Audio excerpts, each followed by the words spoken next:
কোথাও বের হলে না এরা বাপ মেয়েরা যুদ্ধ শুরু করে কাপড় পরানোর ক্ষেত্রে। কারণ কাপড়টা আমি একদমই পরাতে চাই না। কোথাও যাওয়ার জন্য পাগল হয়ে যায়। আর যখন শুনবে যে কোনো জায়গায় যাচ্ছি বাবু, তখন তো একদমই কাপড় পরতে চাবে না। তখন অনেক কষ্ট করে পরাতে হয়। সেই কারণে আমি এই মানে এটার থেকে মুক্ত হওয়ার জন্য ওর বাবাকে সবসময় বলি যে রেডি করেন, রেডি হন। আমি আমার মতো রেডি হই, বোরকা পরি, হিজাব পরি।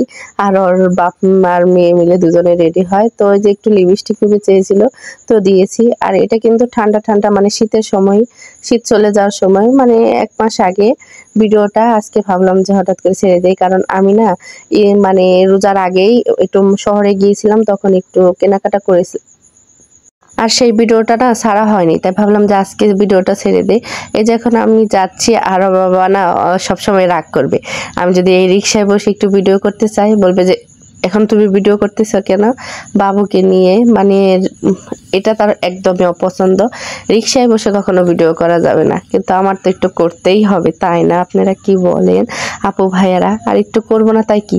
এত কষ্ট করে শহরে যাব বা মার্কেটে যাব, একটু একটু করতে হবে না?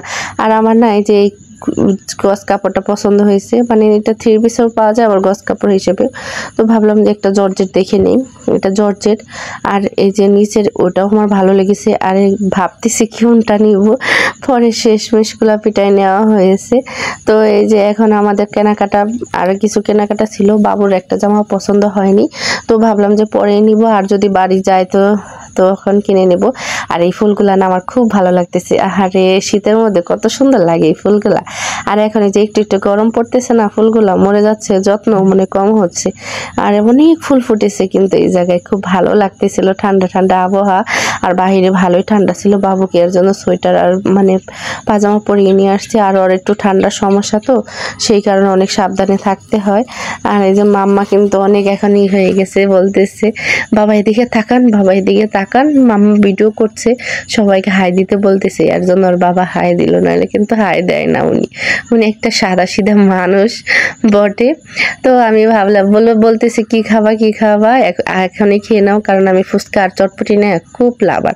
আমার মতো কে কে ফুচকা চটপটি লাভার অবশ্যই কমেন্ট করে জানাবেন। এটা না খেলে আমার হবেই না, বাহিরে বের হলে আমার অবশ্যই খেতেই হবে। তো আপনাদের ভাইয়া বলতেছে চলো রেস্টুরেন্টে, আমি বলছি না আজকে না অন্যদিন।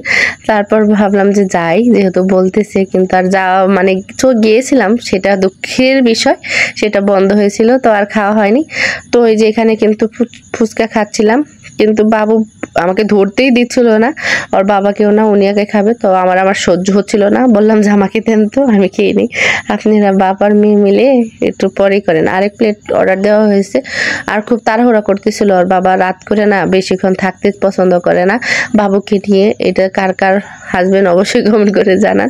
আর আপনাদের ভাইয়া দেখেন টক বলে কেমন করতেছিল, কিন্তু টকটা না খুব মজা ছিল। তেঁতুলের টক বলে কথা। আল্লাহ হাফেজ।